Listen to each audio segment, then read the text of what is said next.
It's Morphin Time!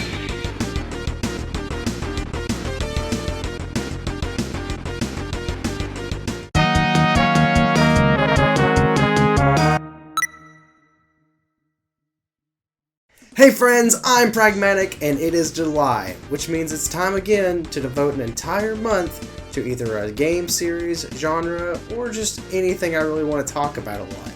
And this time around, we are hitting a genre. That's right folks, it is now the month of beat-em-ups.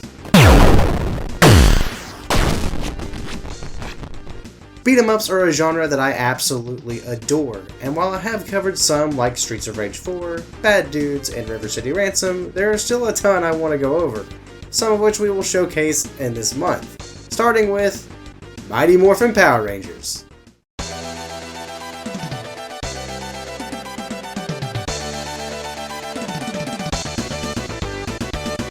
Mighty Morphin Power Rangers. There isn't a person alive born in the 90s that wasn't subjected to this colorful cast of teenagers with attitude. Bandai's collaboration with Saban Entertainment meant that kids overseas would finally get a taste of the Super Sentai sensation that swept the island of Japan. It was a phenomenon unlike the 90s had ever seen, until Pokemon would hit just a few years later. I'd argue that I liked the Power Rangers sister series, Kamen Rider, known to us as Masked Rider at the time, just a little more than Power Rangers. But that series didn't get a cool beat 'em up here. Instead, we got Masked Rider on the Sega CD. Yeah, no thanks, I don't want weird button prompts, I want to punch people! And that's where Mighty Morphin Power Rangers comes in. Releasing on the SNES, Sega CD, and Genesis, this game saw a number of ports, but the one I'm most familiar with comes straight from the Super Nintendo Entertainment System. As far as the plot goes for the game, there isn't one. The evil Rita Repulsa shows up in the sky, goes... and somehow the entire city of Angel Grove catches fire, except it doesn't if each of the stages you enter is any indication. The villains and characters follow along the first season of Power Rangers and don't go much further than that. The levels start out like many of the episodes usually would and have our beloved teenagers fighting in regular outfits before suiting up and really getting into the action. There are a total of 5 side-scrolling levels and you can switch between any ranger when transitioning to the next stage. This gives you the chance to play through with your favorite or try out each character in each stage, which is what I did. Like I'm gonna miss out on Billy here going only to eventually morph into the Blue Ranger and really give his foes a beatdown. As far as beat-em-ups go, Mighty Morphin Power Rangers really has a nice touch of quality. Each character, while ultimately the same in stats, have a varying pattern to them. Jason and Billy, to me, feel a little bit slower, but have a nice range to them. Zack and Kimberly have nice speed, but also seem to have successive hits. Trini feels like a mix between all of them, but when entering the Power Ranger form, it all gets cranked up to 11. Each Ranger uses their weapon, which feels like you're doing a lot more damage, and while that may not really be the case, there is no denying that using the Power Rangers felt better to use. The biggest notable change is Billy, with his once nervous portrayal now being cast aside to show just how awesome he is. And with their forms comes a power each Ranger can use, which basically all acts the same, but it looks really cool. Normally you can find another power up to use again, but I found myself just holding on to it as the bosses are usually the most annoying part of the stage. But even that isn't saying much, because this game is pretty easy. During my playthrough of this game, I didn't find myself losing a single life, and that's not a brag, the game is just that easy. If you're familiar with any type of beat 'em up, then you'll be well off in this game. There aren't a strong variety of enemies in the roster, mostly consisting of putty men of varying color and abilities like jumping, throwing knives, and eventually, sword. And then you'll have the occasional self-operational machine gun, and Mega Laser! But with such a limited set of enemies, you'll pick up the patterns in no time, and that's just the icing on this easy beat 'em up cake. If you're somehow having trouble with a few enemies, there are a bunch of health items to pick up. And if that's not enough, Mighty Morphin Power Rangers has a mechanic that is mostly unheard of in most beat-em-ups. Your health stacks. That's right, you go well beyond your health gauge to a point that it starts changing colors. In most beat-em-up games, I am begging for health items in the final acts of the stage. But with the Power Rangers, I'm more than well off. In fact, my health is now at level purple. I said before that I usually save the special move for the bosses.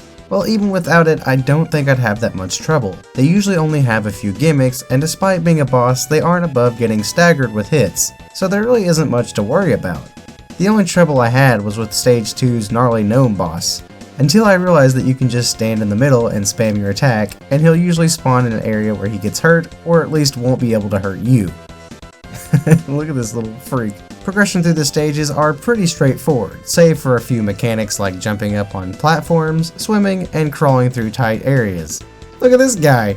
Yeah, hey Jim, when the Rangers try to get through, just take this thing and try to poke them in the ass or something, I don't know. Some of the obstacles might have a bit of a learning curve, like hitting up instead of up and jump, like I feel is more common in other games. Also try to remember that you have a pretty nice wall jump. The game won't tell you that you have it, but it is necessary for like 2 parts in this game.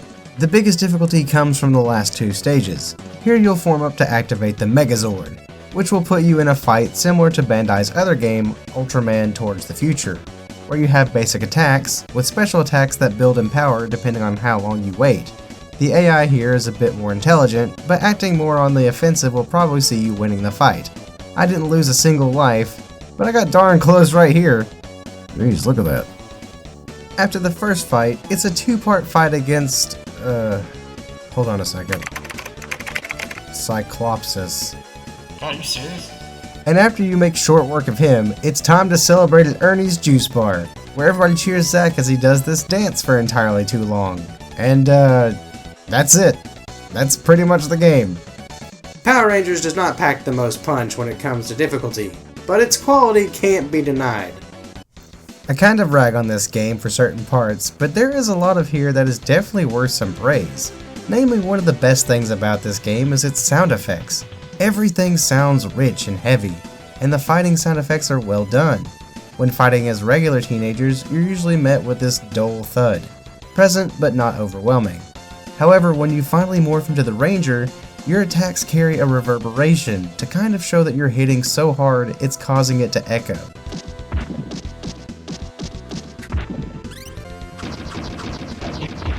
And I've always felt that's a pretty nice touch. Not only do you look and feel stronger, you now have this sense that you're really doing some damage. And this instills a sense of progression, something you don't see too much of in beat-em-ups. While we're on the subject of sound, let's talk about that soundtrack. The main composer, Kinuyo Yamashita, totally knew what she was doing, having experience with the hardware and even having helped in composition as far back as the original Castlevania. She really strove to bring out the most of the sound chip. And it's also just so good to hear the theme song still sound so powerful when given a 16-bit makeover, still with those bit crushed voice samples. Every level sounds like a Power Rangers theme should.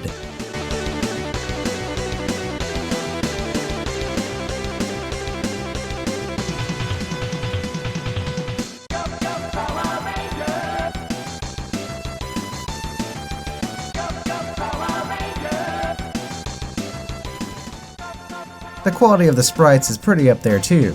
Animating different attacks for each teenager and subsequent Power Ranger form is no easy task. It was clear that effort was placed here more than the enemy design. And I do have to call out that each Power Ranger sprite is just a recolor, which kinda comes off badly for characters like Billy and Kimberly, now looking super jacked. But I can forgive it if it means all the attacks for the Rangers come off looking unique, and Jesus Christ Kimberly, that is not how you use a bow. I'm a strong believer that this game has a lot more going for it than against it, but I do have to address the elephant in the room. Why isn't this game 2 players? I mean, come on, there are 5 Rangers, you should at least be able to use 2 of them at once. This was rectified in the later release of Power Rangers the movie, which plays largely the same, but finally allowed for 2 players. The Mighty Morphin Power Rangers, in my opinion, is a welcome addition to the beat-em-up genre. Difficulty is painfully easy, but it doesn't take too much away from the satisfaction of your typical brawler, and the last 2 stages are a welcome change to the formula altogether, really feeling more like a reward for coming so far. Stages look good and sound even better, and honestly it's nice to play a beat-em-up that doesn't have me on the edge of my seat, scrambling to find a health item, and this is why I feel like it's a nice start to our beat-em-up month. Thanks for watching. And that concludes our first video of this month. This one was a bit easier, but they're about to get a lot harder, and a little more funky. Thanks for watching. I hope you enjoyed our first venture into the beat 'em up month. I've got quite a bit more to cover, and I hope you're as excited as I am. If you enjoyed the video, leave a like and consider subscribing if you're new. As always, have a great day and keep it practical.